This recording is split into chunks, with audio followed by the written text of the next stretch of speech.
उसके बाद क्या हुआ देवी? सब कुछ सामान्य हो गया? सीमाएं और विवशताएं मनुष्य को बांध देती है राजन। मतलब? मैं कुछ समझा नहीं देवी। मतलब ये कि सम्राट विक्रमादित्य भी सीमाओं से बंधे थे, विवश थे।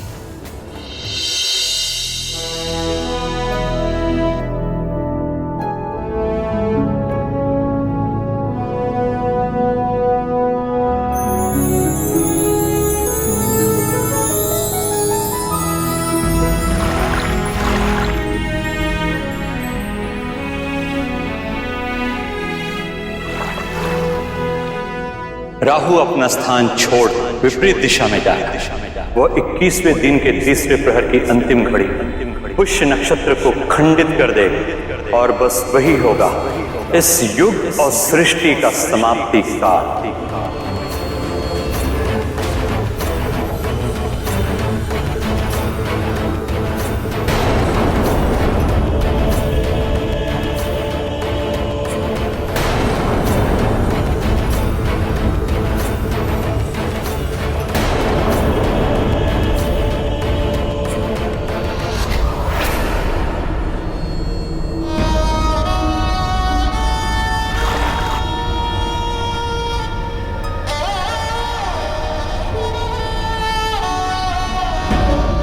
हमारे पास अब केवल 16 दिन बचे हैं, सिर्फ 16 दिन, और उसके बाद राहु।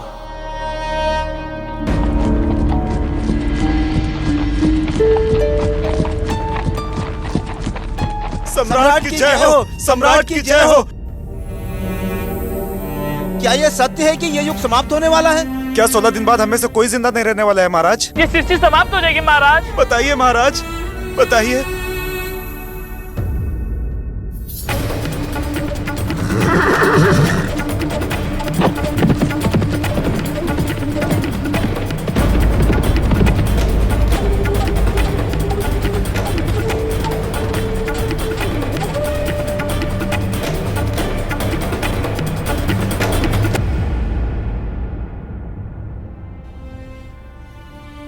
विधाता हम क्या करें? कैसे बचाएं इस संसार को राहु की कोप से? हमें रास्ता बताओ, हमें मार्गदर्शन दो ताकि इन 16 दिन में हम इस संसार को राहु की कोप से बचा सके। हमें रास्ता बताइए विधाता।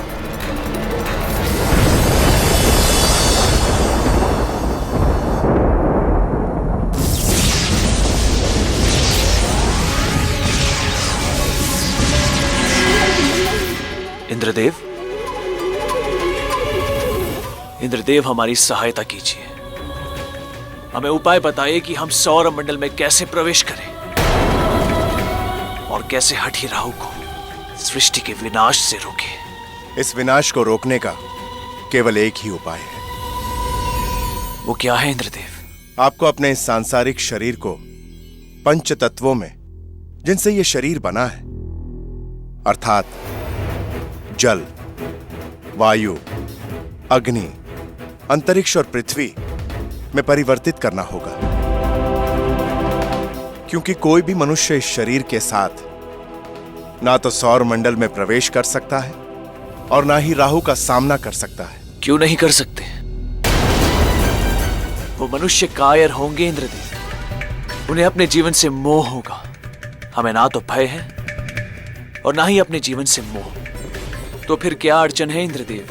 राजन, ये अड़चन सौर मंडल से संबंधित है। हम कुछ समझे नहीं इंद्रदेव। पहला ये कि सौर मंडल में प्रत्येक ग्रह अपनी गति से चलता है और वह गति इतनी तीव्र है कि कोई भी मनुष्य इस शरीर के साथ उस गति से तालमेल नहीं बना सकता।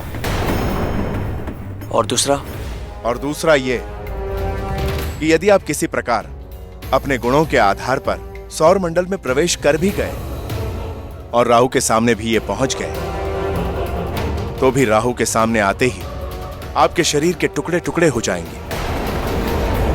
इसलिए देह परिवर्तन आवश्यक है। ठीक है इंद्रदेव,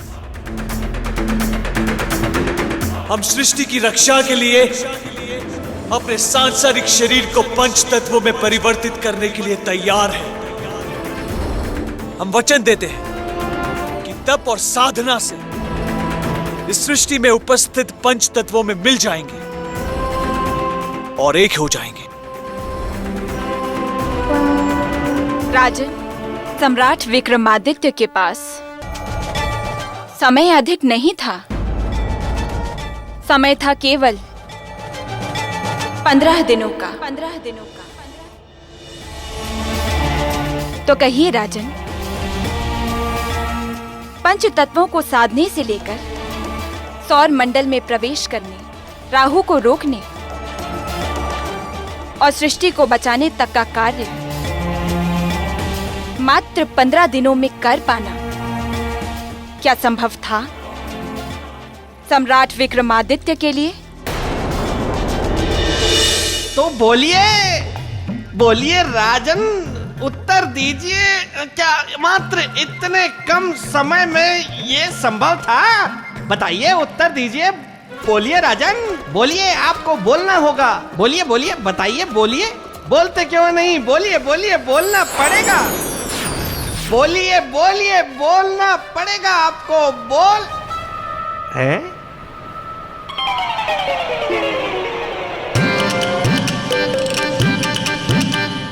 ये क्या? मैं प्रेत भूमि में कैसे आ गया?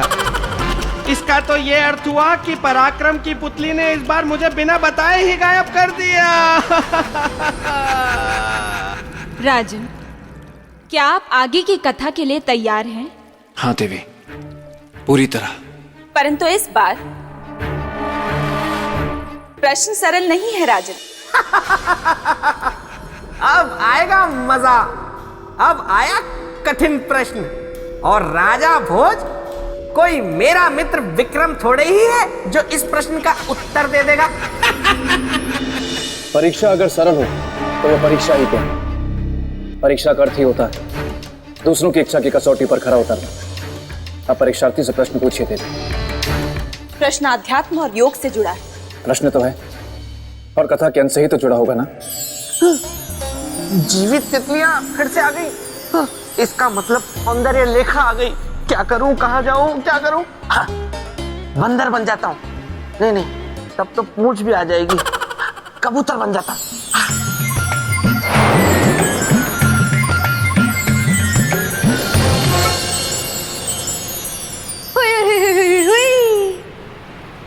ए मेरे जीवन की गुलाब जामुन के गुलाब, होके ही रहेगा हमारा मिलाप। लेकिन तुम हो कहाँ?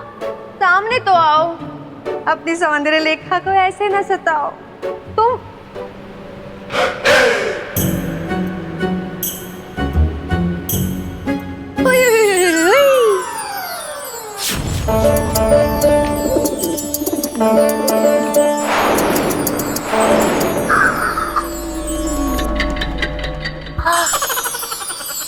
लग गया।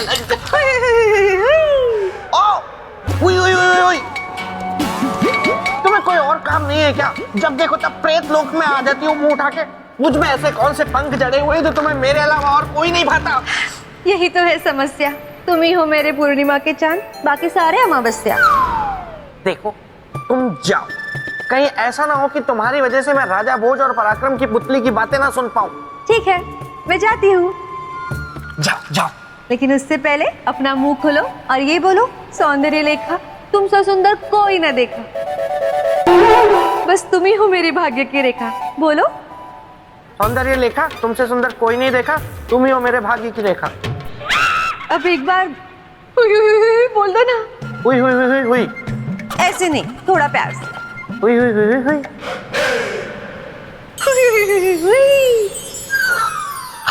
अच्छा हुआ भला टली। अब देखता हूँ कि क्या प्रश्न किया है पराक्रम की पुतली ने राजा भोज से। गोलू, गोल गोलू, उठो। तुम सो रहे हो वहां उसके साथ? जाओ। क्या अकेले नींद नहीं आती है? वैसे भी ये कोई सोने का समय नहीं है। मुझे दिखाओ राजा भोज क्या कर रहा है। आपके विचार से क्या कोई मनुष्य मात्र 15 दिनों अपने शरीर को पंच तत्वों में विखंडित कर सकता है? यदि इच्छा शक्ति दृढ़ हो तो अवश्य कर सकता है। क्या तब भी जब समय कम हो, समय केवल 15 दिनों का ही हो? हाँ, कम समय में शरीर के पंच तत्वों को सृष्टि के पंच तत्वों में मिलाकर एक करना कठिन अवश्य, पर असंभव तो बिल्कुल भी नहीं।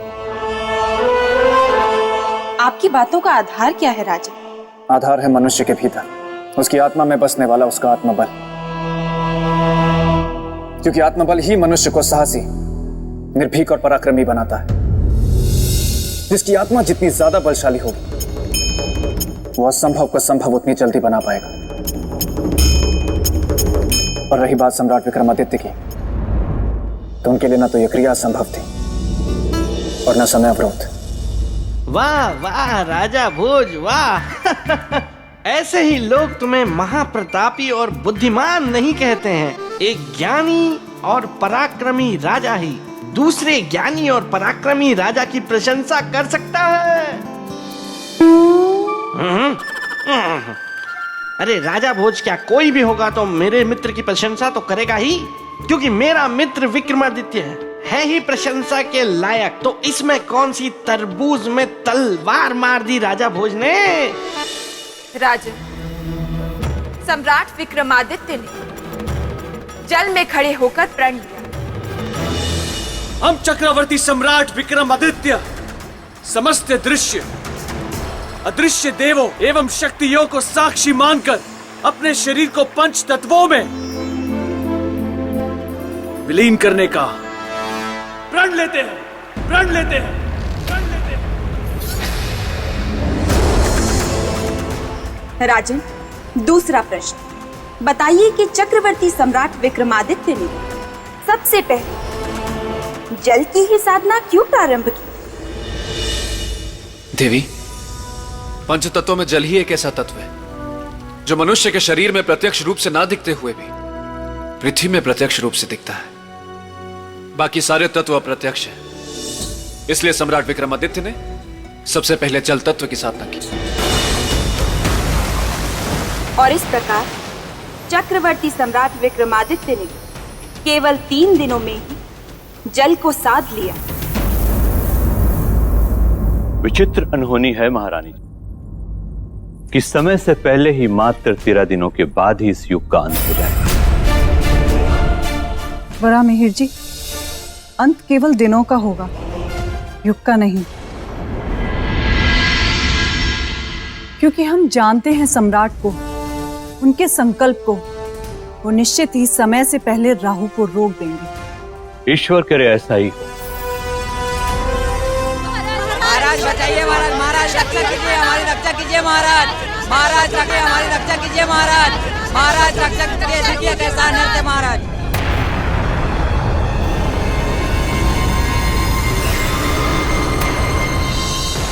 ये क्या है प्रजाजनों? जला हुआ अनाज और झुलसी हुई सब्जियां। यही बात तो हम लोगों के भी समझ में नहीं आ रही महारानी जी। ये सब अचानक क्या होता जा रहा है? क्यों भंडार में रखे रखे ये सारा अनाज राख होते जा रहा है? पेड़ों पे लगे सारे फल सड़ जा रहे हैं महारानी जी। सब्जियां तो जहरीली होती जा रही हैं। अब तो हमें भी समझ में नहीं आ रहा है महारानी कि हम क्या खाएं और क्या बच्चों को खिलाएं। और मिहिर जी, क्या कारण हो सकता है इस अनहोनी का? इस अनहोनी का कारण है राहु का पुष्य नक्षत्र के अति निकट पहुंच जाना। और ये जो हो रहा है संकेत अकाल का है। नहीं, ऐसा नहीं हो सकता। चक्रवर्ती सम्राट विक्रमादित्य के होते हुए ऐसा कभी नहीं हो सकता। सृष्टि पर कोई संकट नहीं आ सकता। सम्राट सृष्टि की रक्षा अवश्य करेंगे। 3 दिनों की ही कठोर साधना में चक्रवर्ती सम्राट विक्रमादित्य ने अग्नि तत्व को भी साध लिया। मेरे परम प्रिय पेड़, कहो पूरी सृष्टि में कहीं देखा है तुमने ऐसा? मेरे मित्र सम्राट विक्रमादित्य जैसा महान, जिसने ऐसा प्रण लिया हो। बात तो तुम्हारी सत्य है। कौन? किसकी आवाज है ये मैं बोल रहा हूँ। मैं कौन? अरे मैं तुम्हारा परम प्रिय पेड़ वृक्षनंदन। मेरे परम प्रिय मित्र पेड़? ये तुम बोल रहे हो? तुम कैसे बोल सकते हो? मैंने तुम्हें बोलते हुए कभी नहीं सुना। पिछले 1100 वर्षों में तो तुम नहीं बोले। मैं बोल बोल कर थक गया। मैं तुमसे प्रसन्न नहीं हूँ। वैसे क्यों? तुमने एक अति सुंदर, सुशील, बुद्धिमान कन्या का हृदय तोड़ा है। ये तुम किसकी बात कर रहे हो? मैं उस रूपवती कन्या की बात कर रहा हूँ जो तुमसे बहुत प्रेम करती है, लेकिन तुम उसका तिरस्कार करते हो। ऐ मेरे परम प्रिय बुद्धू पेड़, तुम्हें नहीं पता वो? चुप रहो।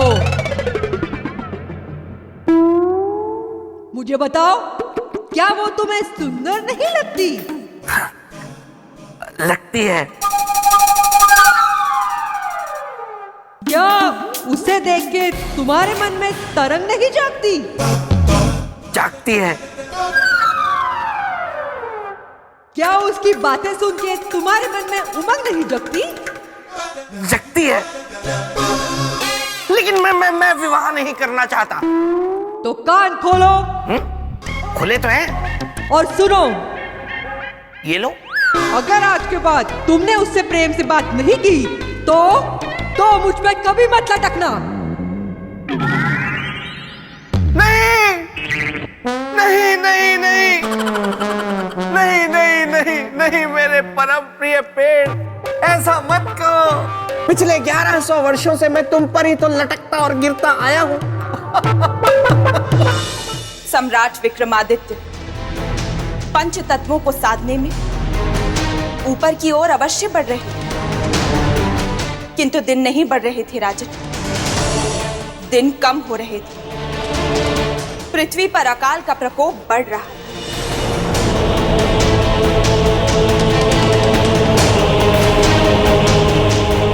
युग अपने अंतिम चरण की ओर बढ़ रहा था और बढ़ रही थी निराशा।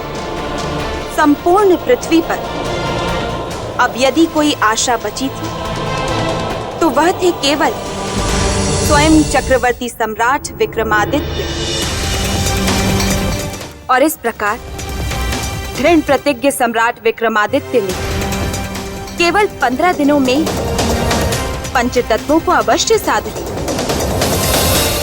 किंतु अब जो इसके आगे कठिन कार्य था राहु को रोकने का, उसके लिए उनके पास बचा था केवल एक दिन।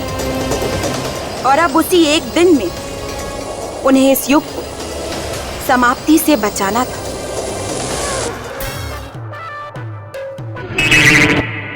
तुम्हारे हाथ भी निकल आए?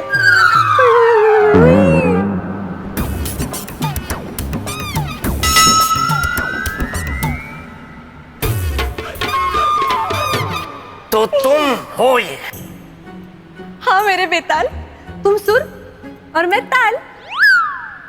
आखिरकार तुम्हारी मन की बातें तुम्हारे होठों तक आ ही गई। ये मेरी सुंदरता और मेरी बातें दोनों तुमको भा गई।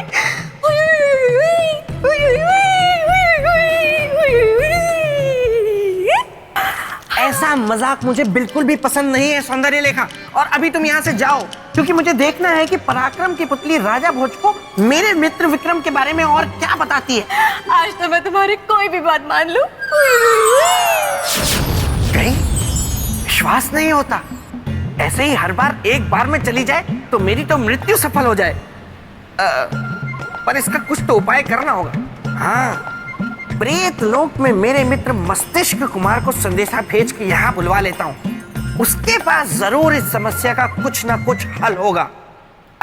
ऐ मेरे परम प्रिय पेड़, अपनी एक टहनी जरा प्रेत लोक भेजना संदेशे के साथ।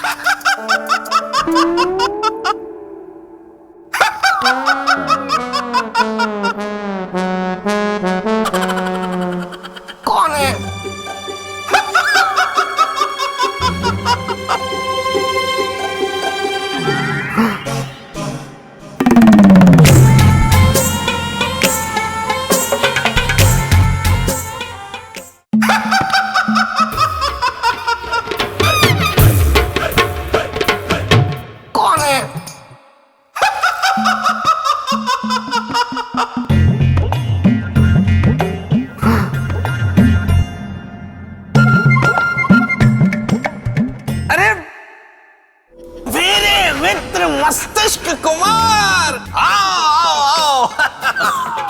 स्वागत है मेरी इस प्रेत भूमि में।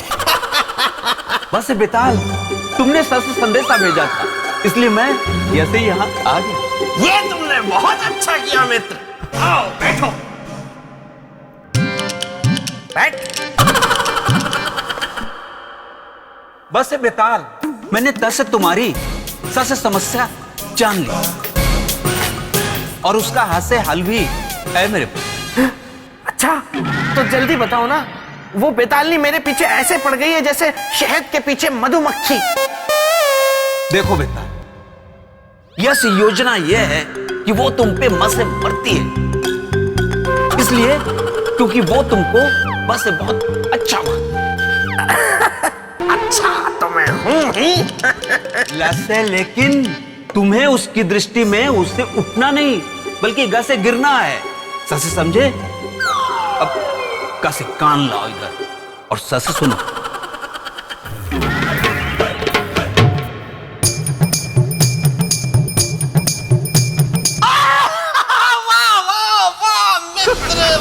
ये हुई ना बात। धन्यवाद मित्र। अब मैं बेताल गलने नहीं दूंगा उस बेतालनी की दाल। अच्छा जैसे चलता हूं।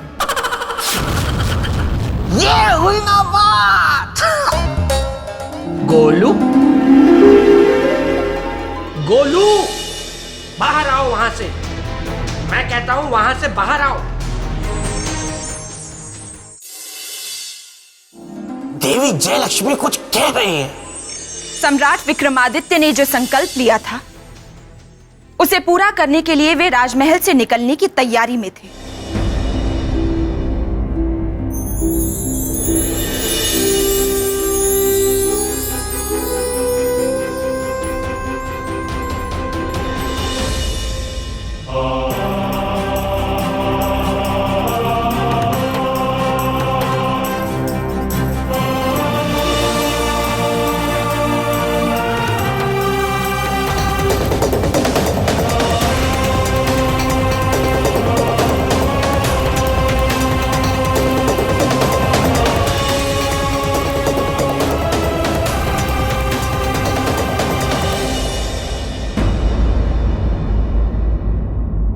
सम्राट विक्रमादित्य, अब मात्र 12 घंटे ही शेष हैं। अब आपको बिजली की गति से भी तीव्र गति से चलना होगा।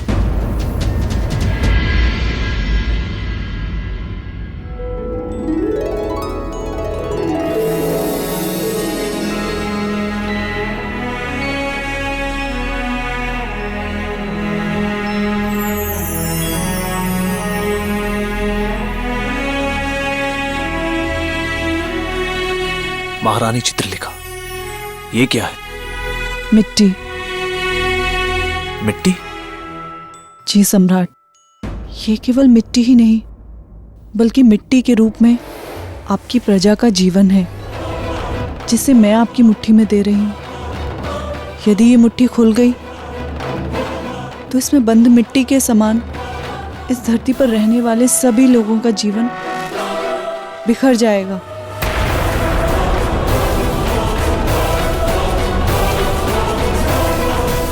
और यदि ये मुट्ठी बंद रही तो क्या महारानी जी? तो हम समझेंगे कि आपकी मुट्ठी में बंद मिट्टी के समान आपकी प्रजा भी सुरक्षित है।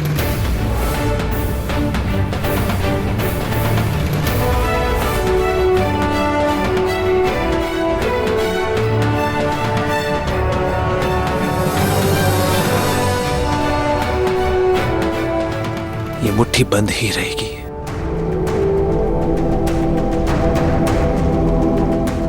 महारानी चित्रलेखा, विश्वास रखें, पृथ्वीवासियों की सुरक्षा करना हमारा परम लक्ष्य एवं प्रथम धर्म है। हम बिखर जाएंगे, समाप्त हो जाएंगे, पर पृथ्वीवासियों को किसी भी स्थिति में कभी भी बिखरने नहीं देंगे। हम जानते हैं, हम आपकी अर्धांगिनी हैं, आपकी सहचरी हैं, और हमें आप पर पूर्ण विश्वास भी है।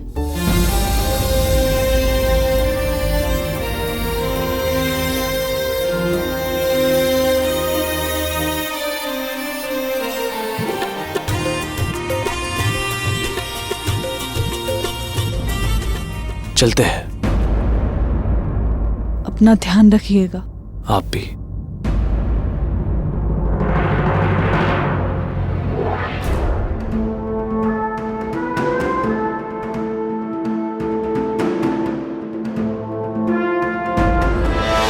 अपने मित्र विक्रमादित्य के बारे में सोच सोच कर ये हालत हो गई है मेरी।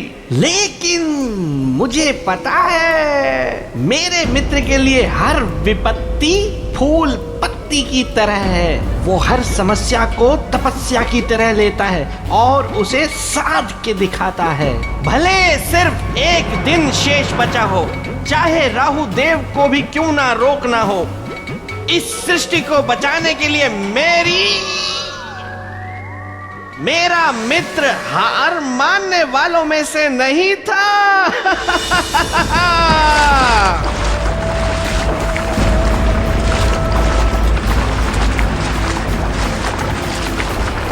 इस विनाश को रोकने का केवल एक ही उपाय, आपको अपने इस सांसारिक शरीर को पंच तत्वों में परिवर्तित करना होगा।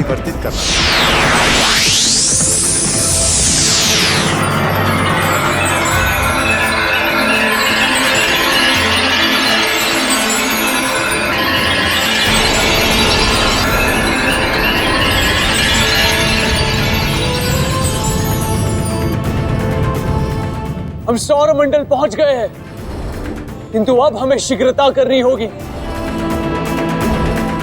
पुष्य नक्षत्र की ओर बढ़ने के लिए, ताकि हम राहु को रोक सकें।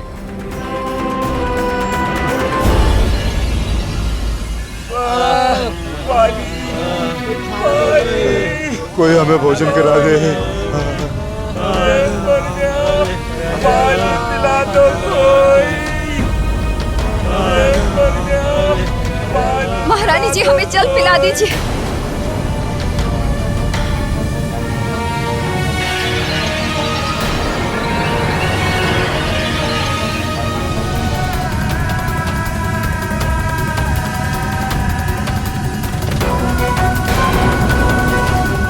महारानी जी, आंखें खोलिए। महारानी जी, कुछ भी कुशल नहीं है। महारानी की यह अवस्था अंत का संकेत है। उधर सूर्यास्त होगा और इधर सब कुछ नष्ट हो जाएगा। अब बस कुछ पल और, उसके बाद युग समाप्त। राहु का अस्तित्व नहीं तो किसी का भी अस्तित्व नहीं। अंत हो जाएगा सबका आज, अंत हो जाएगा। राजन, अब कुछ भी शेष नहीं बचा था। राहु ने युग समाप्ति का शस्त्र चला दिया था। धरती के सूर्य का अस्त होना निश्चित था। क्षमा करिए देवी, आपके कथन के अनुसार राहु ने युग समाप्ति का शस्त्र तो अवश्य चला दिया था, पर अभी धरती का सूर्यास्त नहीं हुआ था। अभी भी कुछ पल शेष था सूर्य के अस्त होने का। कहने का अर्थ कि पूरे मन से किया गया परिश्रम और पूरे लगन और विश्वास के साथ किया गया कर्म कभी भी व्यर्थ नहीं जाता देवी। और फिर सम्राट विक्रमादित्य, चक्रवर्ती पराक्रमी सम्राट विक्रमादित्य, जो पृथ्वीवासियों के सुख और शांति के लिए निस्वार्थ कर्म कर रहे थे, वो व्यर्थ कैसे जाता देवी? वाह वाह वाह वाह राजा भोज, क्या क्या बात कही है तुमने। सामने होता तो माथा चूम लेता तुम्हारा।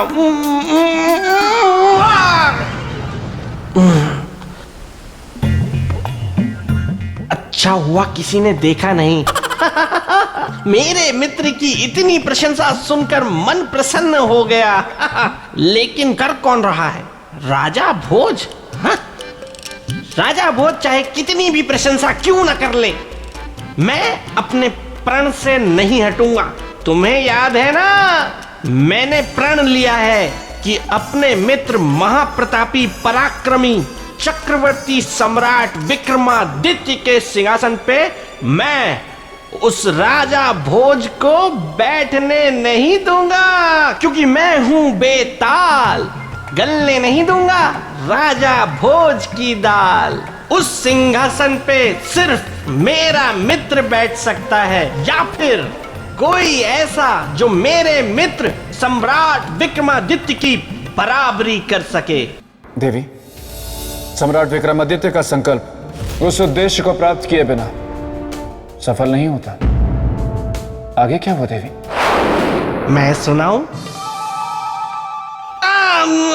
मुझे पता है देवी, आप कहेंगी कि तुम फिर आ गए। मैं क्या करूं देवी, मेरे पेट में बुलबुले उठने लगते हैं, और जब तक मैं यहां ना आ जाऊं बुलबुले शांत होने का नाम ही नहीं लेते। अगर आप आज्ञा दे दें तो आगे की कथा मैं सुना दूं। देवी, यदि आगे की कथा बेताल सुनाना चाहते हैं तो क्यों ना आगे की कहानी इन्हीं से सुनी जाए। वैसे इनके कहानी सुनाने का अंदाज भी बड़ा रोचक है, क्यों? ठीक है बेताल, तुम सुनाओ। धन्यवाद देवी। हाँ तो राजन, हुआ ये कि एक बार मेरे मित्र विक्रमादित्य जब छोटे थे तो उन्हें खांसी हो गई, तो उन्होंने काढ़ा बनाया, जो बहुत गाढ़ा बनाया। बेताल, क्षमा देवी क्षमा, मैं भावनाओं में बह गया, इसीलिए ये कह गया। हाँ तो राजन, हुआ ये कि राहु से भयभीत होकर सारे देवता इंद्र के दरबार में पहुंचे। एक तरफ था राहु ऐसे हंसता हुआ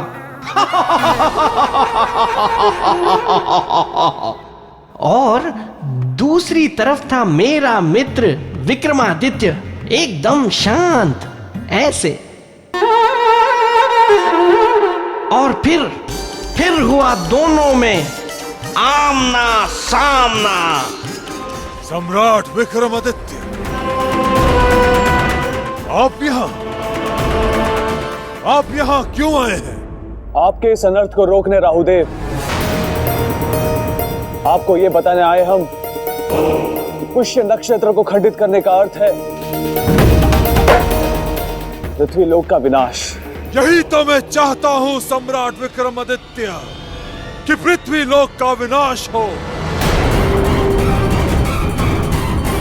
यही मेरे प्रतिशोध का भयानक परिणाम होगा उन देवताओं से जिन्होंने मेरा अपमान किया है। आपके विरोध जताने का यह उचित तरीका नहीं है राहुदेव।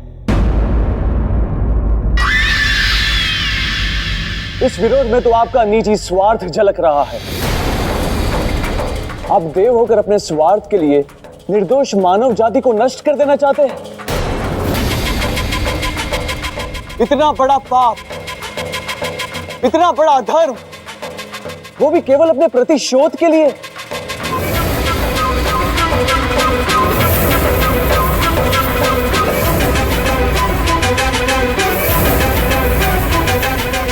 हमारी बात मानिए राहुदेव, अपना निर्णय बदल दीजिए।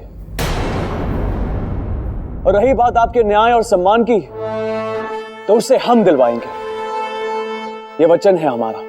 नहीं सम्राट विक्रमादित्य, नहीं। मुझे अपना अधिकार लेने के लिए किसी दूसरे की आवश्यकता नहीं, और वो भी एक मनुष्य की। मुझे आता है अपना अधिकार लेना,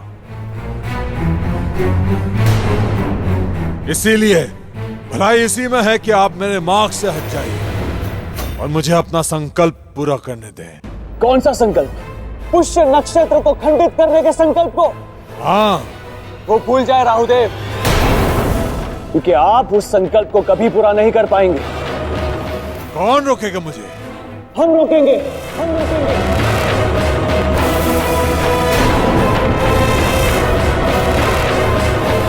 हमें आपको रोकना ही होगा।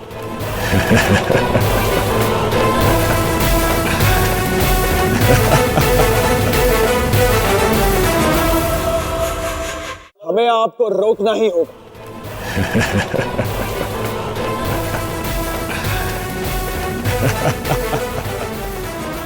मनुष्य रोकेगा मुझे?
चलो।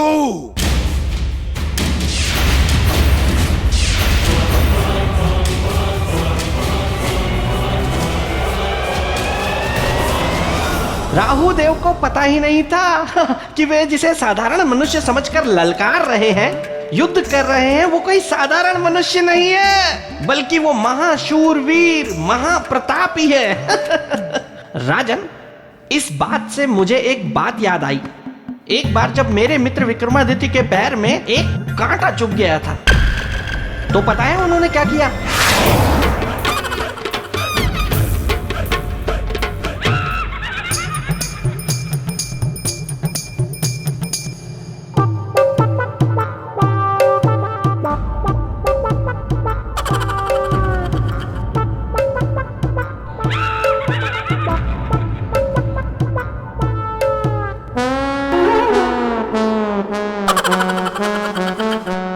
देवी, फिर उस युद्ध का परिणाम क्या हुआ? जब अपने अपने क्षेत्र के दो शक्तिमान युद्ध में आमने सामने हो, तो परिणाम इतना शीघ्र कैसे आता? युद्ध चलता रहा, समय बीतता रहा, और बीतते बीतते समय की सुई उस एक निर्णायक घड़ी के पास आकर रुक गई, जिस एक घड़ी में सम्राट विक्रमादित्य को रोकना था राहु को, और बचाना था खंडित होने से पुष्य नक्षत्र को। देवी, वो निर्णायक घड़ी क्या थी? और उस एक घड़ी में क्यों रोकना था सम्राट को राहु को? वो एक घड़ी महत्वपूर्ण इसलिए थी राजन, क्योंकि यदि उस एक घड़ी में सम्राट विक्रमादित्य राहु को आगे बढ़ने से रोक लेते, तो पुष्य नक्षत्र राहु के निशाने से दूर अपने मार्ग पर आगे बढ़ जाता और खंडित होने से सदा सदा के लिए बच जाता।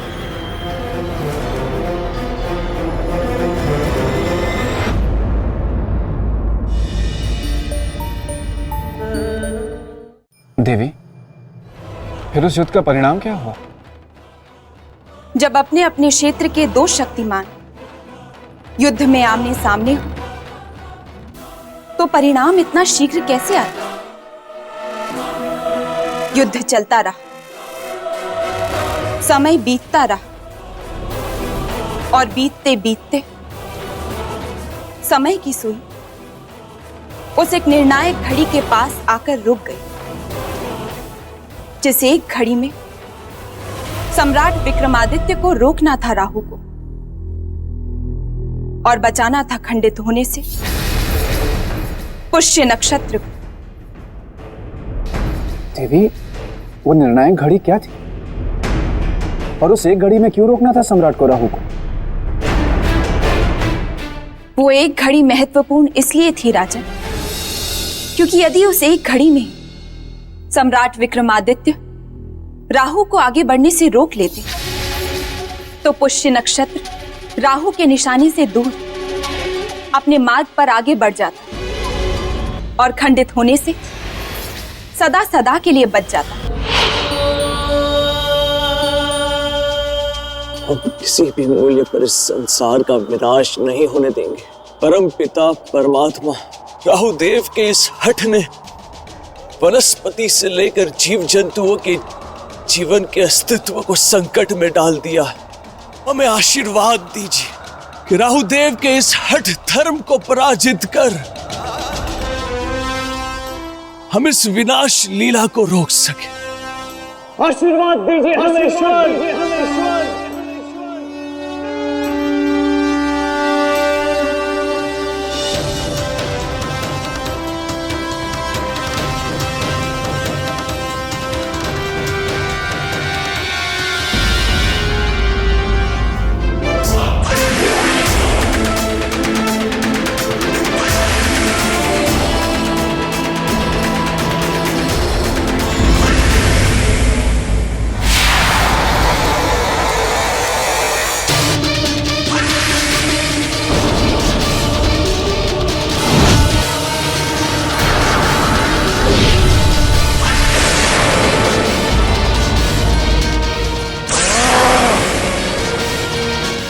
कैसी शक्ति है जिसे हमारा वाहन और हम भेद नहीं पा रहे।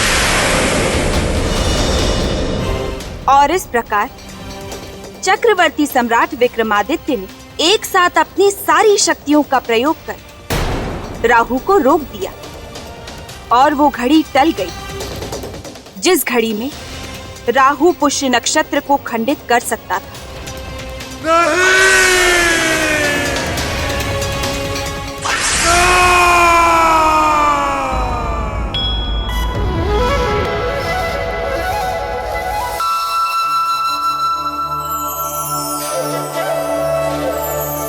बादल हट गए, अर्थात चक्रवर्ती सम्राट विक्रमादित्य ने राहु को रोकने में सफलता प्राप्त कर ली।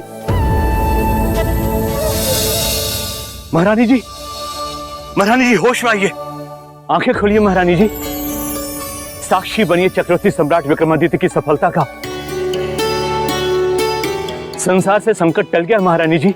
सम्राट विक्रमादित्य ने राहु के कोप से पुष्य नक्षत्र को बचा लिया है।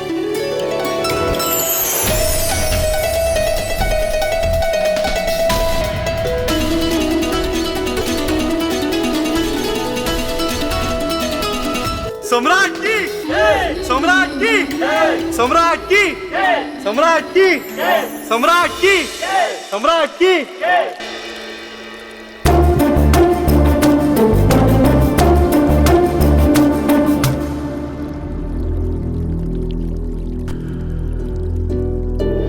देवी, मुझे लगता है कि अब बेताल को सामान्य कर देना चाहिए। देखिए ना कितने व्याकुल और परेशान हो रहे हैं।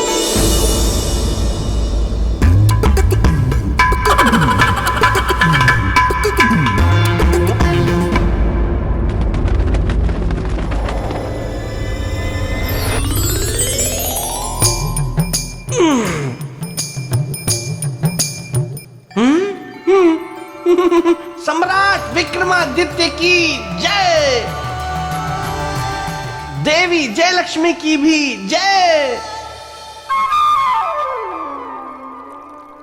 अच्छा देवी, फिर क्या हुआ? राजन, सम्राट विक्रमादित्य और राहु के बीच का युद्ध चलता रहा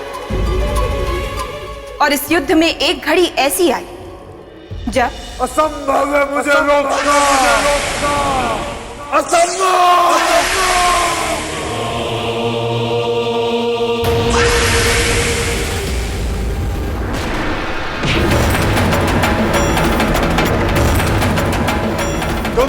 जानते तुमने क्या किया है विक्रमादित्य। भली भांति जानते हैं राहुदेव। जानते तो तुम राहु से शत्रुता मोल लेने का दुस्साहस नहीं करते। हमने आपसे शत्रुता नहीं, पृथ्वीवासियों से मित्रता निभाई है, उनके जीवन की सुरक्षा करके। तो अब तुम्हारी मित्रता तुम्हारी मृत्यु बनेगी। मृत्यु का भय नहीं है हमें राहुदेव, क्योंकि हमने अपना उद्देश्य पूरा किया है। सफलता के बाद मृत्यु भी सुखदायी होती है। मुझे असफलता का राग सुनाकर स्वयं सफलता का शंखनाद करने वाला विक्रम, मैं तुम्हें ऐसा मारूंगा तुम स्वयं मुझसे मृत्यु की भीख मांगेगा।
इंद्रदेव, ये क्या हो गया सम्राट विक्रमादित्य को?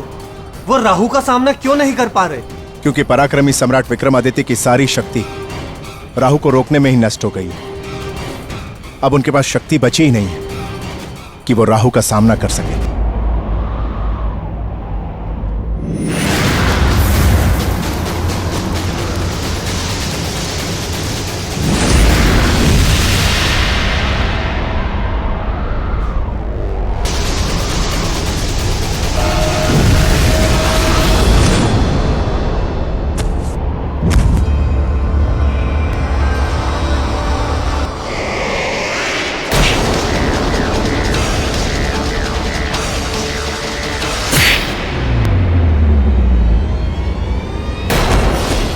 इंद्रदेव, हमें कुछ करना ही होगा, अन्यथा इस प्रकार तो राहु सम्राट विक्रमादित्य को मार देंगे। आपने सत्य कहा अग्निदेव।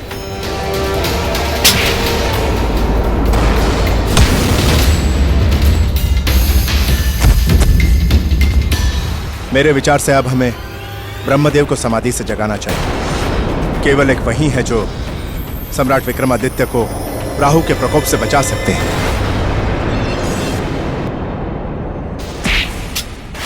रुक जाओ राहु, रुक जाओ राहु।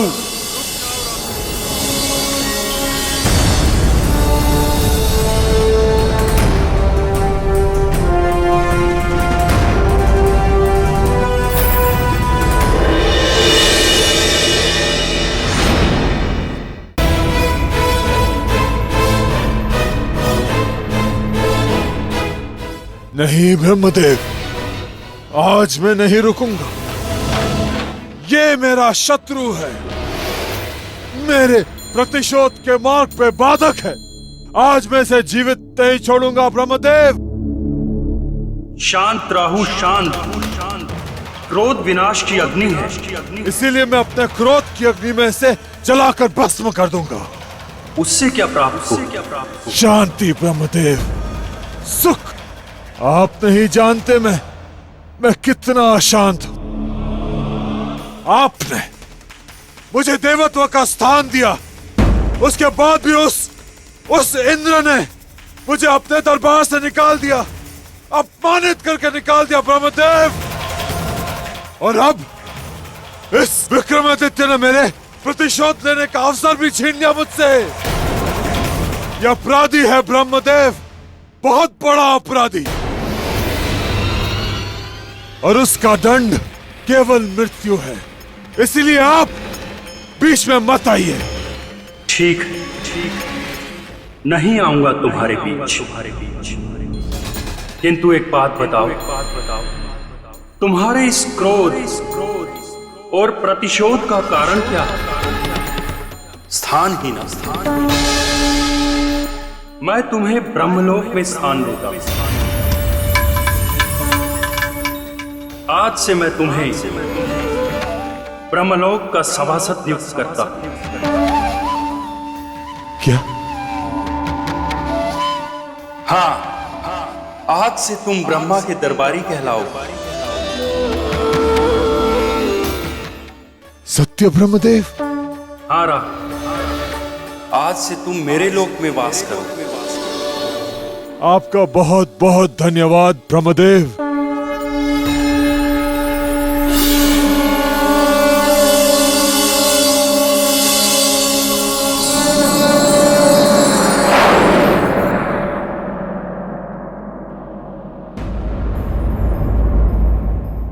चक्रवर्ती सम्राट विक्रमादित्य, मुझे क्षमा कीजिए। आज आपके कारण मुझे इतना बड़ा सम्मान मिला है। इस शुभ अवसर पर मैं आपको कुछ देना चाहता हूं। मेरा वरदान स्वीकार करें। अगर आप हमसे प्रसन्न हैं तो वचन दीजिए कि आज के बाद पुष्य नक्षत्र को खंडित करने के लिए आप कभी भी शस्त्र नहीं उठाएंगे। मैं वचन देता हूं कि आज के बाद कभी भी राहु पुष्य नक्षत्र को खंडित नहीं करेगा। तो देखा आपने, राजा भोज मेरा मित्र कितना अच्छा था। उसने राहु को क्षमा भी कर दिया। और फिर आपको पता है स्वयं ब्रह्मदेव ने क्या कहा? क्या कहा? उन्होंने कहा कि मेरे मित्र जैसा राजा, यानी सम्राट विक्रमादित्य जैसा राजा ना तो कोई हुआ है और ना होगा। बोलिए, है ना ये सत्य बात? एकदम सत्य बात है। देखा राजन, अब तो आपने खुद इस बात को स्वीकार कर लिया कि ये सत्य बात है। मतलब विवाद खत्म। तो अब आप इस सिंहासन को भूल जाइए। बेताल? देवी, मैं तो बस यूं ही सोचती हूँ इस बार तुम्हें पत्थर की मूर्ति बना दूं।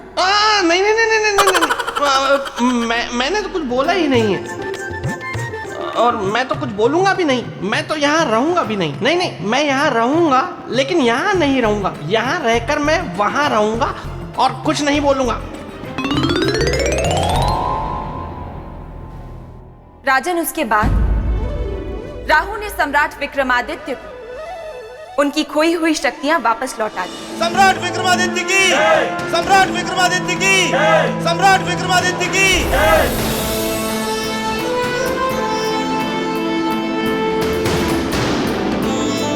पराक्रमी सम्राट विक्रमादित्य, यह कहना अनुचित नहीं होगा कि आपने अपने पराक्रम एवं वीरता से एक नए युग का आरंभ किया है। इसलिए हम सभी देव आपको यह आशीर्वाद देते हैं कि अब से आपके जन्म दिवस से एक नए युग का आरंभ होगा जो विक्रम संवत के नाम से जाना जाएगा। और केवल इतना ही नहीं सम्राट, अब ज्योतिष और ग्रह नक्षत्रों की सारी गणनाएं भी विक्रम संवत के अनुसार ही की जाएंगी।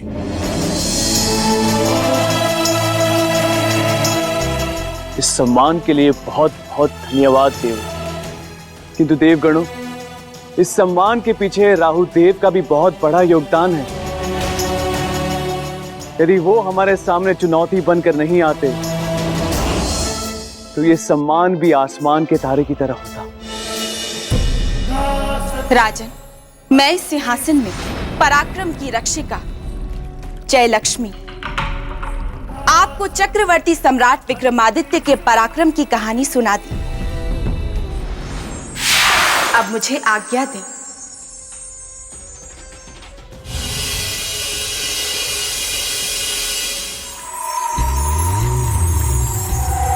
क्या हुआ राजन? प्रणाम देवी।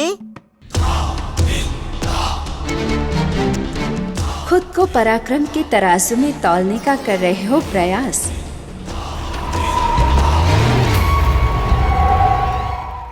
या बिना प्रयास चले जाने में ही भलाई का कर रहे हैं आभास? देवी आप?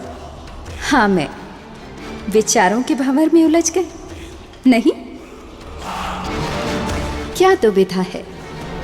सिंहासन को पाने की या खोने की? नहीं देवी, कोई दुविधा नहीं। तब उत्सुकता है बाकी के 31 गुणों को जानने की, जो इस सिंहासन के आधार हैं।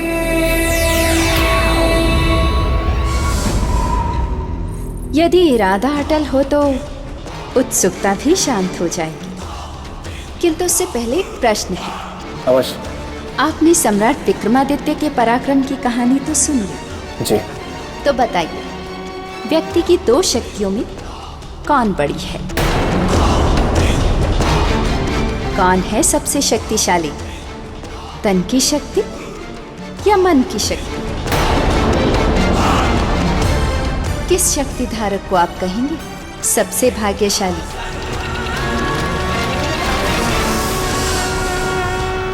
किस शक्ति धारक को आप कहेंगे सबसे भाग्यशाली?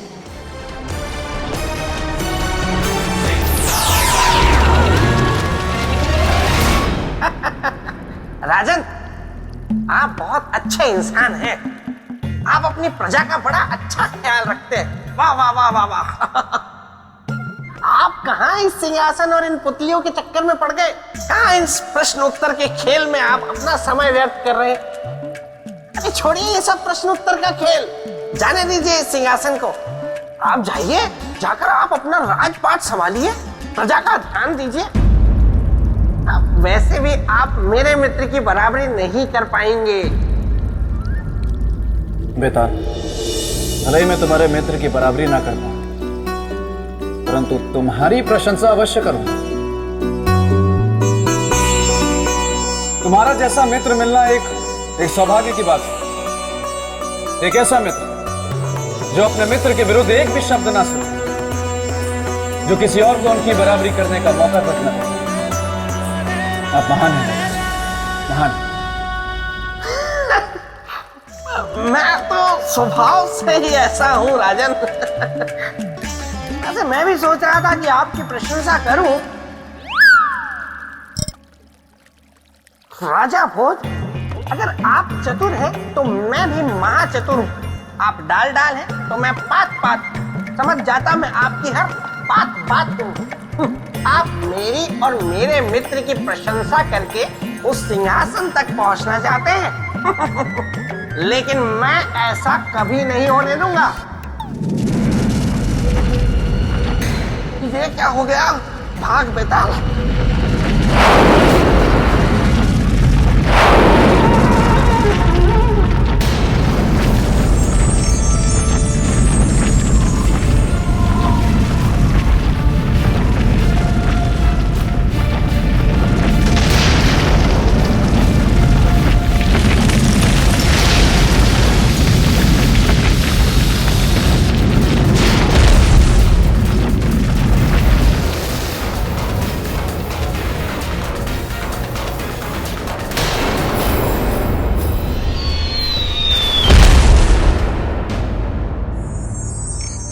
ये कैसी हुआ?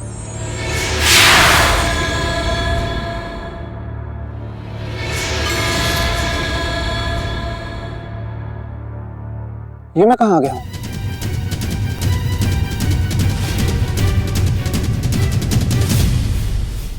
बचाओ माँ, मुझे बचा लो, बचाओ माँ।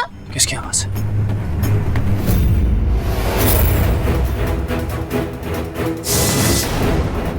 मत रो महेश्वर, मत रो, मैं हूं ना तेरे साथ, तुझे कुछ नहीं होगा मेरे बहादुर बच्चे। लगता है किसी माँ बेटे का जीवन संकट में है, मुझे बचाना होगा।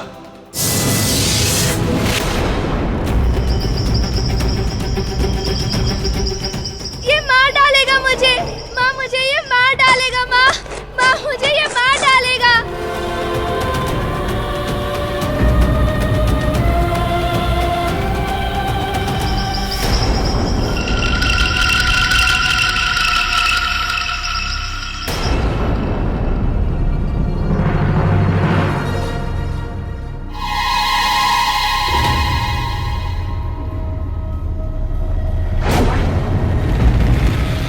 ये क्या?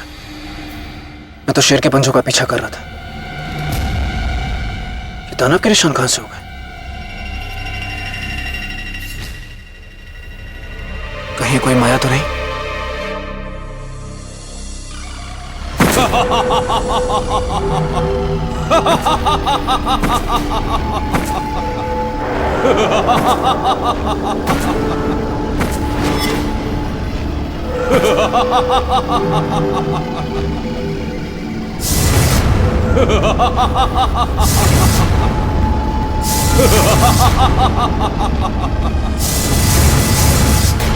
मैं पाँव पड़ती हूँ, छोड़ दो मेरे बच्चे को। मैं तुम्हारे हाथ जोड़ती हूँ, मेरे बच्चे को छोड़ दो।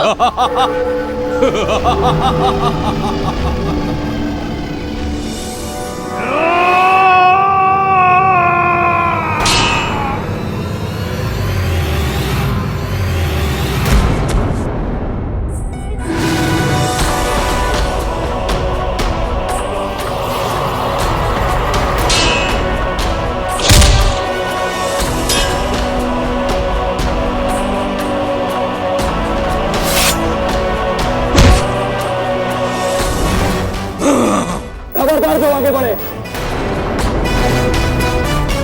वहीं रुक जाओ।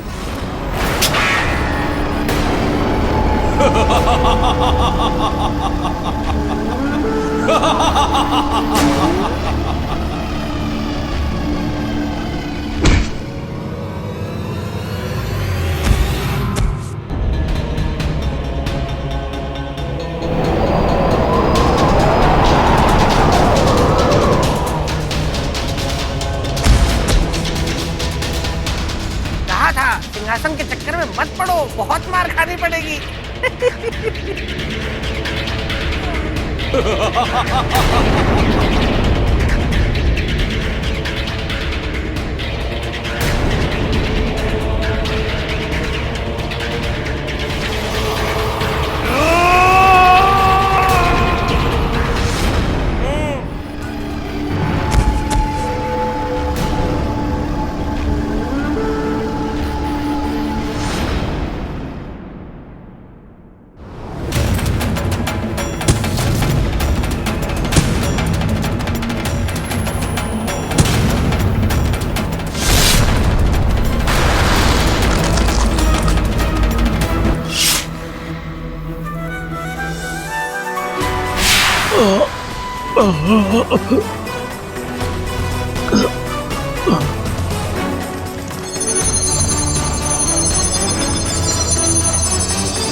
आप बहुत बहादुर हैं, है ना? मैं और बहादुर कैसे? अरे आपने इतने बड़े दानव को मार गिराया। आपने लड़ना कहाँ से सीखा? आप सैनिक हैं? नहीं, मैं एक साधारण मनुष्य हूँ। बस थोड़ा सा साहस दिखाया और उस राक्षस को हरा दिया। अरे केवल साहस से आपने उससे मार गिराया? हाँ। माँ, मैं भी आज से साहसी बनूंगा, किसी से नहीं डरूंगा, इनकी तरह।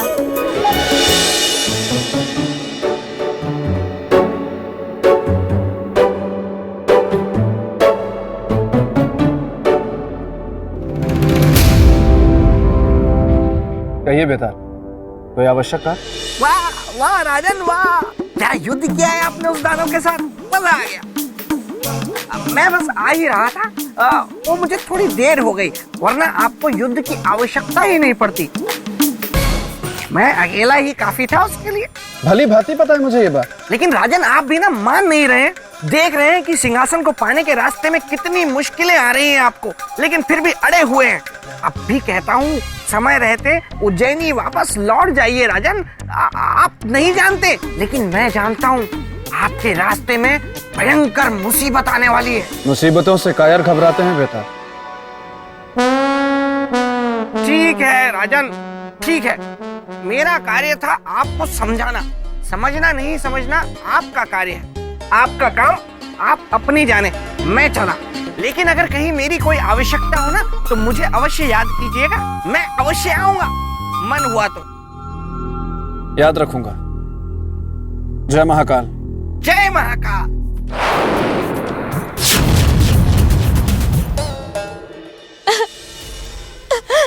देवी, आप रो क्यों रही हैं? आपका पुत्र तो अब सुरक्षित है। वो इसलिए क्योंकि मेरे पुत्र के ऊपर से संकट अभी टला नहीं है। उसका शत्रु अभी भी जीवित है। उस दानव के अलावा और कौन है आपके पुत्र का शत्रु? स्वयं इसका पिता रुद्रांत। एक पिता अपने ही पुत्र का शत्रु? ये कैसे संभव है? ये संभव इसलिए है क्योंकि मुझ नाग कन्या का ये पुत्र यही अपने पिता की मृत्यु का कारण है। मैं कुछ समझा नहीं देवी। ये लंबी कहानी है राजन। मैं सुनना चाहूंगा। बात उस समय की है जब महाराज रुद्रांत ने ब्रह्मदेव की घोर तपस्या की और उनसे अमरता का वरदान मांगा।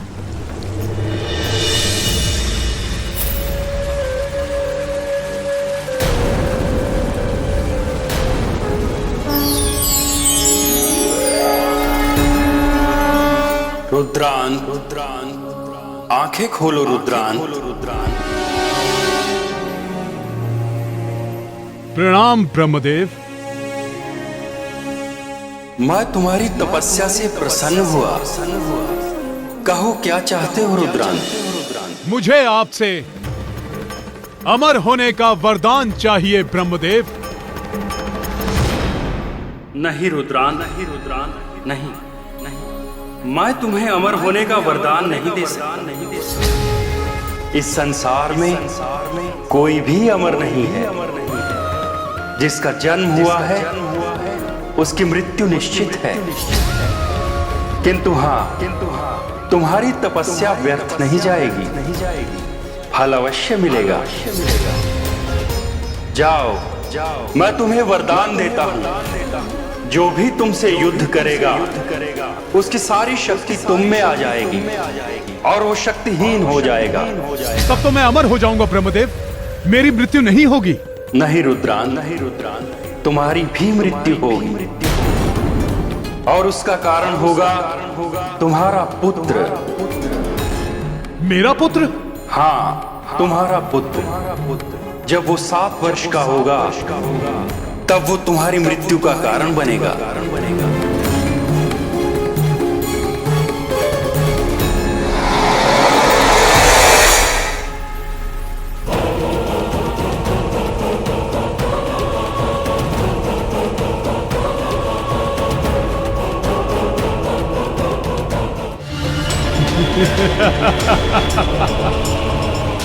यदि ऐसा है ब्रह्मदेव तो मैं आजीवन विवाह ही नहीं करूंगा।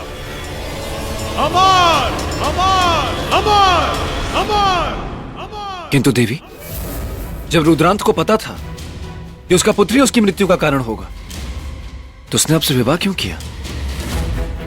राजन, हमारा विवाह नहीं हुआ है। तो फिर ये पुत्र?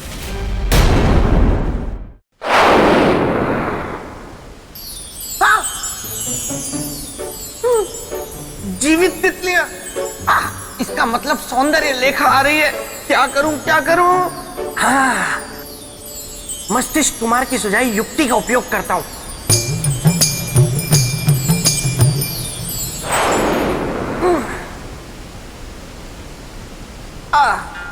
तुम आ गई कमल कटीली। मुझे पता है तुम मुझसे नाराज हो क्योंकि तुमने मुझे हेमवंती हथेली के साथ घूमते फिरते देख लिया है। लेकिन मैं क्या करूं, मैं हूं ही ऐसा। वो तो क्या है कि मुझे प्रकाश कुंजनी ने थोड़ा सोम रस पिला दिया था, तो उसके उसके बाद मैं धन दमयंती के यहाँ द्वैत क्रीड़ा के लिए निकल गया। उसके बाद तो पता नहीं फिर किन किन बेतालियों के साथ कहाँ कहाँ घूमा, कहाँ कहाँ गया। बहुत थक गया, अभी वापस आया ही हूँ। लेकिन तुम कुछ बोल क्यों नहीं रही हो? वो तुम सौंदर्य लेखा यहाँ? ओहो, मुझे लगा कोई अन्य बेतालनी है और मैं सब कुछ कह गया, तुमने सब कुछ सुन भी लिया। हाँ, और अब जब तुम्हें सब कुछ पता चल ही गया है तो छुपा कर क्या फायदा?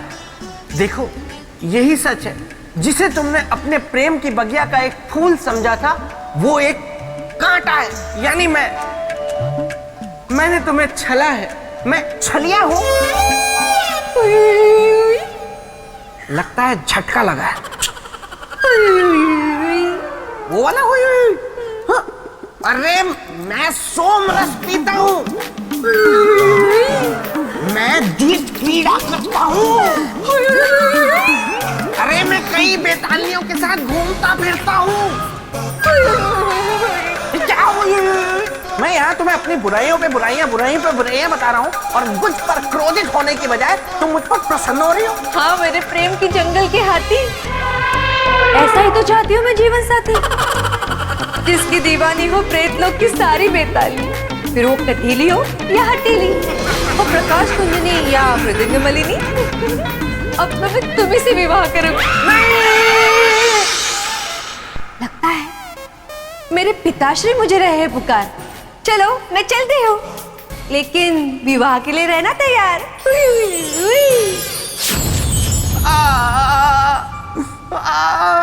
क्या करूं मैं इसका? मस्तिष्क कुमार की युक्ति भी किसी काम नहीं आई। अरे क्या फायदा है 4-4 आंखें लेकर घूमने का उसका? वापस करो। गोलू, देखो तो कहीं मेरी बातों का राजा भोज पर असर हुआ हो और वो राजमहल वापस चला गया हो। दिखाओ। ये बात 7 वर्ष पहले की है। ये राजा भोज भी ना सुनकर ही मानेगा। मैं भी तो सुनूं आखिर राज क्या है। जब महाराज रुद्रांत अपने घोड़े से ब्रह्मदेव की तपस्या के लिए जा रहे थे, उस दिन नाग पंचमी की रात थी।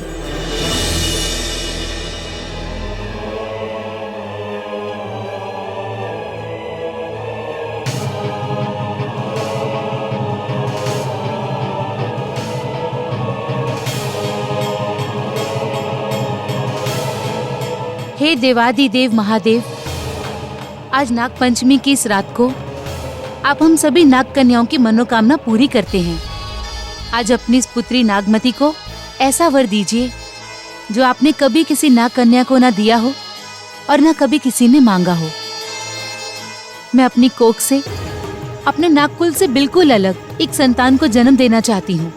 हे प्रभु, मेरी मुराद की झोली भरेगी या खाली रहेगी, ये आप पर है।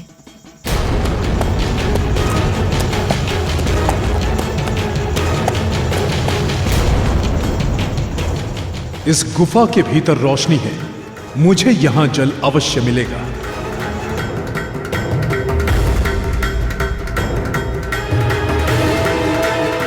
ये आप पर निर्भर करता है कि कौन इस दूध को पीता है और मुझे सौभाग्यवती होने का अवसर देता है।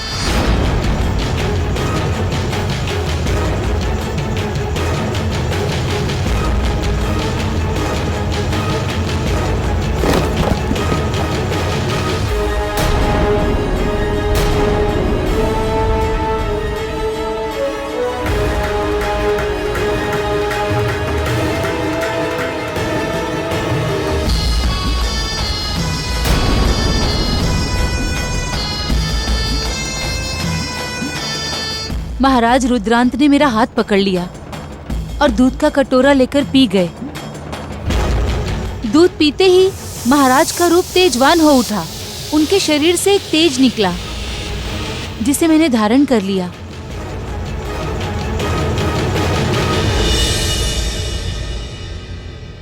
और गर्भासन का समय पूरा होते ही मैंने इस पुत्र को जन्म दिया।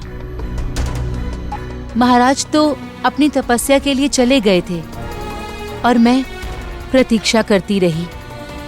7 साल तक प्रतीक्षा की मैंने, और आज जब 2 दिन बाद मेरा पुत्र 7 साल का होता, मैं इसे इसके पिता से मिलवाने ले गई। नहीं नागमती, ये मेरा पुत्र नहीं, काल है, काल। और मैं अपनी मृत्यु को केवल मृत्यु दे सकता हूं, प्रेम या अधिकार नहीं। ऐसा न कहिए महाराज, ये आपका अंश है, आपका खून है, आपने इसे जीवन दिया है।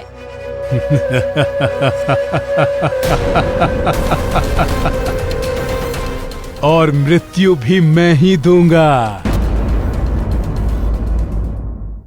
जो जन्म देता है उसे मारने का भी अधिकार होता है, और यदि ये जीवित रहा तो मैं मर जाऊंगा, और मेरे अमर होने का सपना अधूरा रह जाएगा। सिपाहियों, पकड़ लो इसे। खबरदार जो कोई आगे बढ़ा, अगर किसी ने रोकने की कोशिश की तो उसका भी यही हाल होगा जो इसका हुआ है। चल बेटा।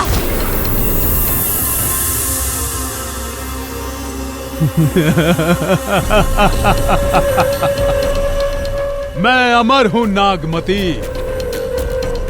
मेरी अमरता के बीच में आने का अर्थ है मरना। ये बात याद रखना नागमती, तुम्हारा यह पुत्र मर के रहेगा।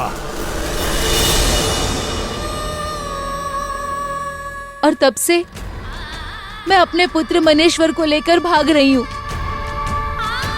अब तो मृत्यु ही एकमात्र रास्ता नजर आता है। इससे पहले कि रुद्रांत हमें पकड़े, मैं अपनी जान दे दूंगी। देवी, देवी, मैं वचन देता हूं आपको, अब आपको अपने पुत्र के जीवन की रक्षा के लिए भागना नहीं पड़ेगा देवी। उस निर्दयी से इस बालक की रक्षा मैं करूंगा।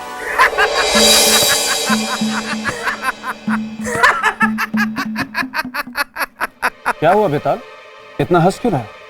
राजा भोज, रुद्रांत से उस बालक की रक्षा आप करेंगे? हाँ, मैं करूंगा। आप रुद्रांत से उस बालक की रक्षा कर ही नहीं सकते। पूछिए क्यों? क्यों? क्योंकि मैंने सुना है रुद्रांत के पास मायावी शक्तियां हैं, जिनका पार पाते पाते इंसान खुद पार हो जाता है। बेताल, यदि मन में इच्छा शक्ति हो तो किसी से भी पार पाना संभव नहीं है। पर मैंने ये भी सुना है कि रुद्रांत को अमरता का वरदान प्राप्त है, और आपके पास तो ऐसा कोई भी वरदान नहीं है, और न ही रुद्रांत जैसा बल है आप में। पर बिना बल के युद्ध करना तो वैसे ही हो गया ना, जैसे बिना दूध की खीर बनाना। बेताल, किसी निर्दोष के प्राणों की रक्षा करने के लिए अमरता की नहीं, साहस और पराक्रम की आवश्यकता होती, जो उस रुद्रांत में नहीं है। बेताल, मैं तुम्हें विश्वास दिलाता हूं कि मैं अपने पराक्रम से उस रुद्रांत का अंत अवश्य करूंगा। ठीक है, जब आपने ये मार्ग चुन ही लिया है तो देख लेते हैं कि इस पर चलकर आपको आगे मिलती है खाई या फिर सोने के महल में रखी हुई चारपाई।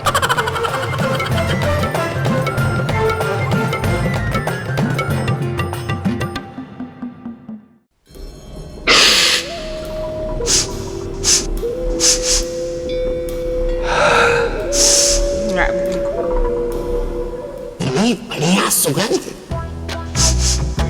ये तो किसी स्वादिष्ट भोजन की है। भोजन।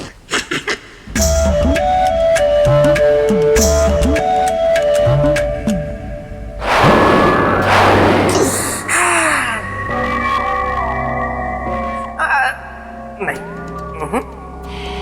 ये भोजन किसका है? कोई नहीं बोला। अगर कोई नहीं बोला इसका मतलब किसी का नहीं है, और जब किसी का नहीं है तो फिर वो कहावत सही है, जिसने खाया उसका हुआ अन्न। तो सर्वप्रथम करता हूं इसे मैं संपन्न।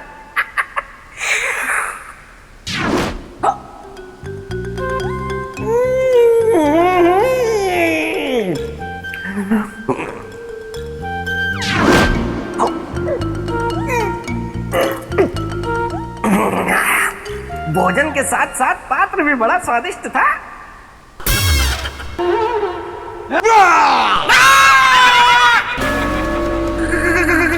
कौन हो तुम? मैं हूँ वो जिसका भोजन तुमने खा लिया। नहीं नहीं, मैंने तो बहुत जोर से पूछा था कि ये भोजन किसका है। किसी ने उत्तर ही नहीं दिया तो मैंने उतार लिया। अब मैं क्या खाऊंगा? एक काम करता हूँ, मैं तुम्हें खाता हूँ।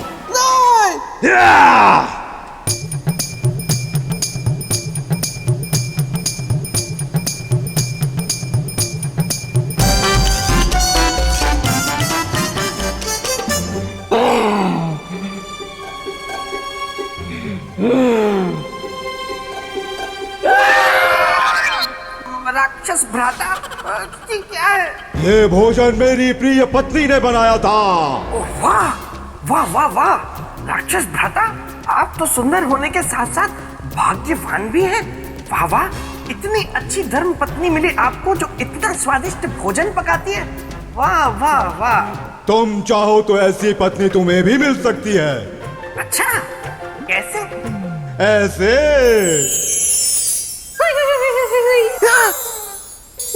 तुम छल छल छले। छल किया गया है मेरे साथ, फिर से मुझे छल आ गया। बेटा, तो कर लो ना मुझसे विवाह, फिर रोज ऐसा भोजन खा के कहोगे वाह वाह वाह। सौंदर्य लेखा, मुझे इस तरह का मजाक बिल्कुल पसंद नहीं है। लेकिन मैं मजाक नहीं कर रही हूँ, मैं बहुत ही गंभीर हूँ। ये देखो, मैं प्रेम अंगूठी हूँ लाई। मैं यहाँ से नहीं जाऊंगी अगर तुमने मुझे नहीं पहनाई। सौंदर्य लेखा, तुम चाहती हो कि ये प्रेम अंगूठी मैं तुम्हें पहनाऊं? तो ये बताओ, तुमने कभी सफेद कौवा देखा है? सफेद कौवा? हाँ, सफेद कौवा। कहते हैं कि अगर कोई बेताल बेतालनी को प्रेम अंगूठी पहनाने वाला हो और उसके तुरंत पहले बेतालनी सफेद कौवा देख ले तो उनका विवाह फिर बहुत जल्दी हो जाता है। हाँ, बस बस तुम्हें इतना करना है कि ऊपर देखकर कहना है कि सफेद कौवा काव काव, जल्दी आओ जल्दी आओ। वहां नहीं, यहाँ यहाँ। सफेद कौवा काव काव, जल्दी आओ जल्दी आओ। होगा तो आएगा ना। जब तक ये सफेद कौवा देखेगी तब तक मैं जाके राजा भोज और रुद्रांत का युद्ध देखता हूँ। अब तक तो रुद्रांत को पता चल ही गया होगा कि राजा भोज ने मन में क्या ठाना है। सफेद कौवा काव काव, जल्दी आओ जल्दी आओ। क्या कहा तुमने?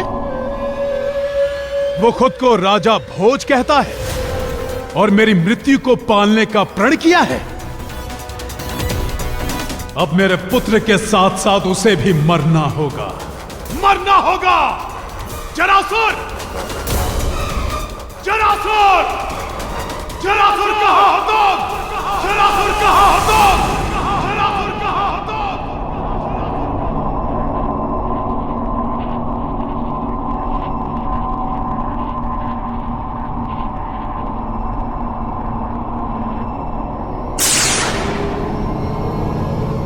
माँ, मैं चल नहीं पा रहा हूँ।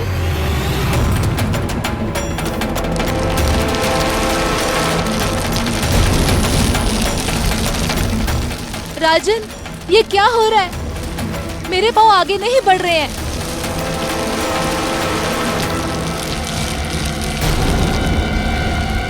मेरा शरीर भी भारी हो रहा है। मेरा शरीर पत्थर सा होता जा रहा है।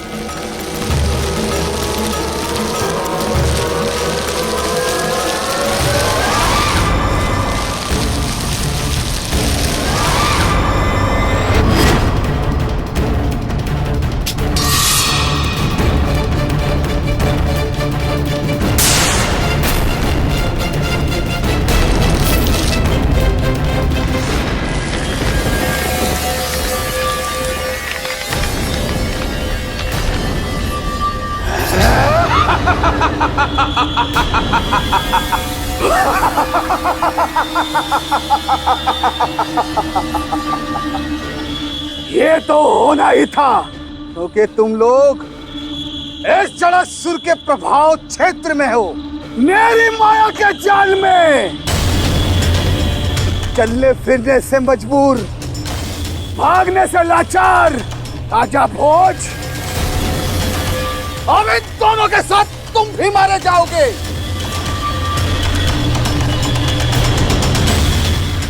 अब तुम तीनों अपने अपने अंत को प्रणाम कर लो और पत्थर बनने के लिए तैयार हो जाओ। ये तुम्हारा भ्रम है, तुम हमारा कुछ भी नहीं बिगाड़ सकते।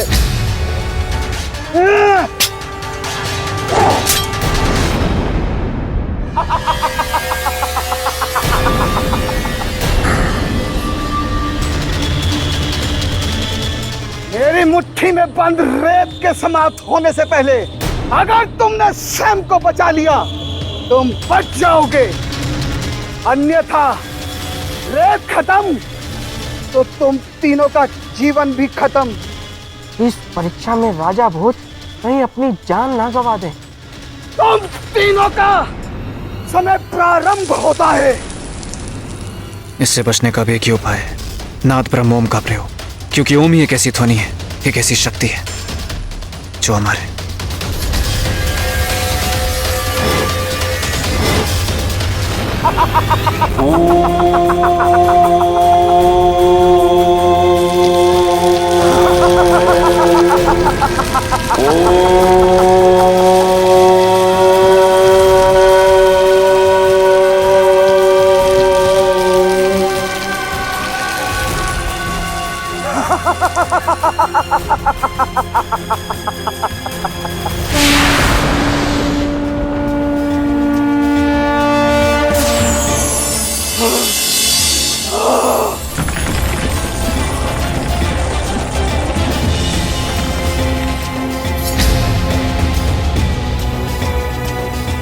असंभव, ये नहीं हो सकता।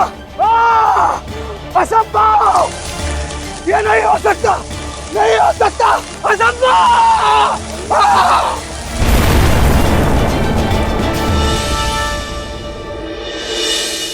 राजन, मुझे समझ में नहीं आ रहा है, रुद्रान के बिछाए हुए जाल में से अपने पुत्र को लेकर कहाँ जाऊं? इस बार तो आपने अपने पराक्रम से इसे बचा लिया, किंतु आगे कौन बचाएगा? चिंता मत करिए देवी, मैं संकट को दूर किए बिना आप लोगों के पास से कहीं नहीं जाऊंगा। यदि कहीं जाऊंगा तो उस रुद्रांत के पास जाऊंगा, उसे अनुरोध करना, उसे धर्म का मार्ग बताना। वो नहीं समझेगा। उसे समझना होगा देवी, उसे अधर्म का मार्ग छोड़ना होगा। अब यदि मेरे समझाने के बाद भी उसे समझ में नहीं आया तो मैं उसको उसके कर्मों का दंड दूंगा।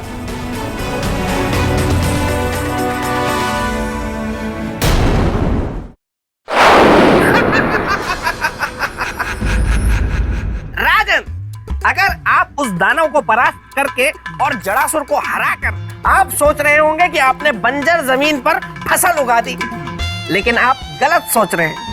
मैं यहाँ पर आपको एक बार फिर से सचेत करने आया हूँ।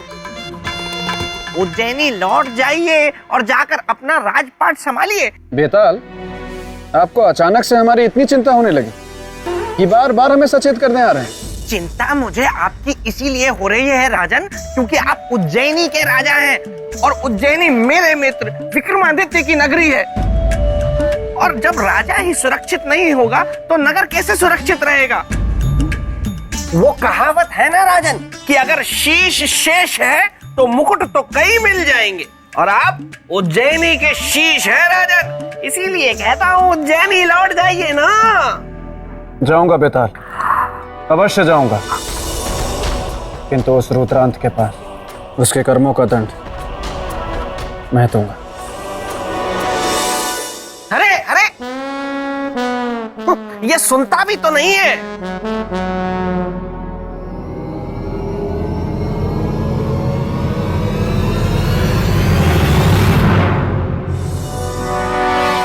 आओ राजा भोज, आओ, हमारे दरबार में आपका स्वागत है।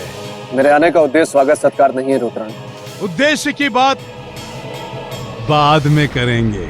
नहीं, अभी करेंगे और इसी क्षण करेंगे। मुझे तो आश्चर्य होता है ये देखकर कि अपने पुत्र की रक्षा करने की बजाय तुम उसकी हत्या करने पर तुले हो। शायद तुम्हें संसार के पहले पिता हो जो अपने ही पुत्र की मृत्यु की कामना रखते हो। नहीं राजा भोज, नहीं, मैं अपने पुत्र के मृत्यु की कामना नहीं रखता। मैं तो बस अपने अमर जीवन की कामना रखता हूं। उसका मरना आवश्यक है, इसलिए अब बता दो कि तुमने उन दोनों को कहां छिपा के रखा है। नहीं बताऊं। यदि ये तुम्हारा हठ है तो मरने के लिए तैयार हो जाओ।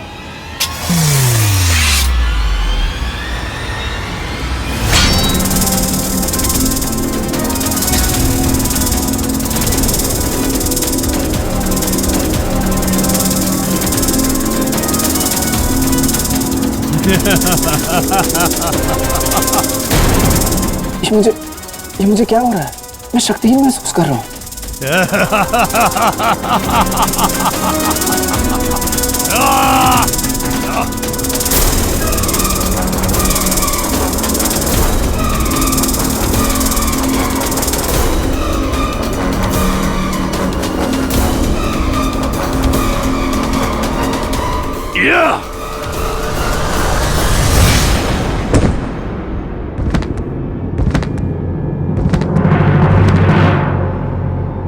राजा भोज, ब्रह्मदेव के दिए गए वरदान की वजह से तुम्हारी सारी शक्तियां मुझ में आ गई हैं। अब तुम शक्तिहीन हो।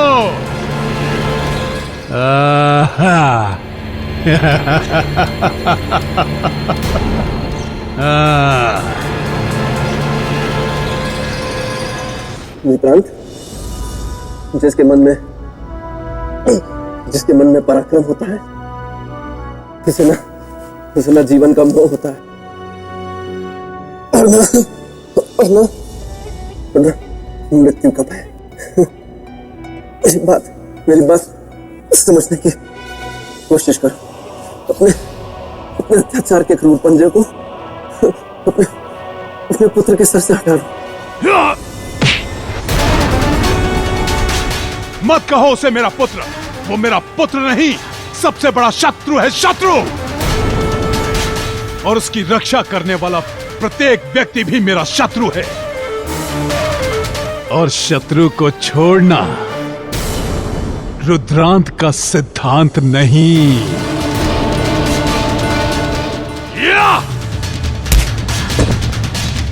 पराक्रमी राजा, बताओगे कि वो दोनों कहां हैं?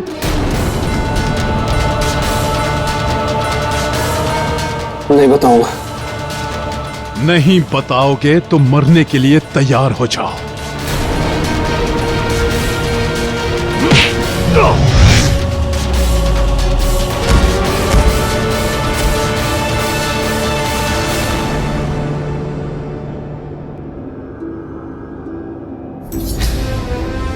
रुद्रांत, जीवन और मृत्यु का निर्णय पराक्रम करता है। जो पराक्रमी होगा वो बचेगा, और जो कायर होगा वो मरेगा। राक्षस राज रुद्रांत की जय हो। महाराज, नागमती और उसके पुत्र का पता चल चुका है। शुभ संदेश। राजा भोज, इस संदेश ने मुझे तुम्हारी हत्या के पाप से बचा लिया, किंतु तुम्हें तुम्हारी मृत्यु से नहीं। सैनिकों, इसे घने जंगलों में जिंदा काट दो।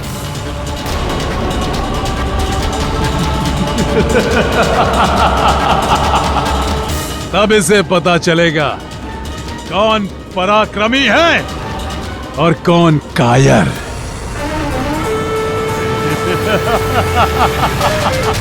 पराक्रमी राजा भोज।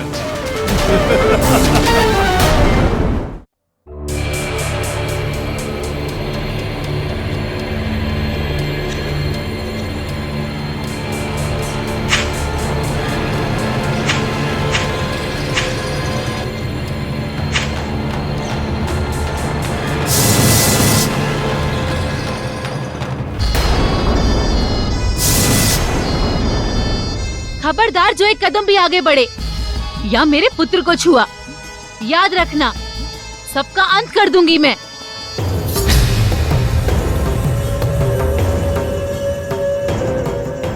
ये क्या हो रहा है? तुम लोगों ने अपनी महारानी को बंधक बना के रखा है?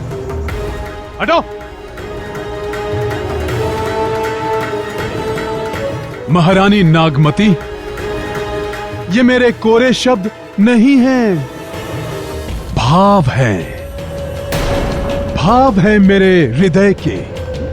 मैं तुमसे सचमुच बहुत प्रेम करता हूं और इसीलिए अपने इस प्रेम के बीच में अपने इस पुत्र को मत आने दो।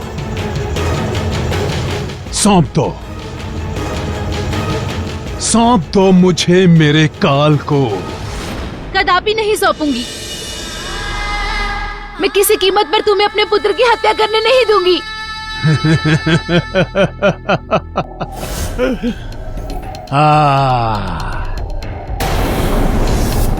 नहीं सौंपोगी तो इस पुत्र के साथ साथ तुम्हें भी मरना होगा।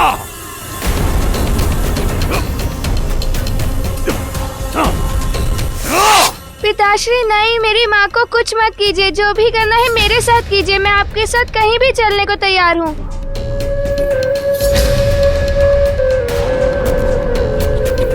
मेरा पुत्र, शाबाश, शाबाश मेरे पुत्र। सीखो नागमती, इस नन्हे बालक से कुछ सीखो। ये बात तो मुझे उस योद्धा ने सिखाई है। किस योद्धा ने? राजा भोज ने। वो बहुत पराक्रमी हैं। मैं भी बड़ा होकर उनके जैसा वीर पराक्रमी बनूंगा। चुप! लेके चलो इसे। नहीं। छोड़ दो मेरे पुत्र को, छोड़ दो, छोड़ दो मेरे पुत्र को, छोड़ दो इसे। मेरा मित्र विक्रम होता तो ऐसा कभी नहीं होता। वो ऐसे अन्यायी को सजा जरूर देता। ना समझाया था मैंने राजा भोज को, लेकिन नहीं माने और परिणाम वही हुआ जिसका मुझे डर था। हे विधाता, क्या तेरे संसार में ऐसा कोई पराक्रमी नहीं जो ममता की पुकार सुन सके? क्या पराक्रम से हीन है तेरा संसार विधाता, या पराक्रमी हीन है विधाता?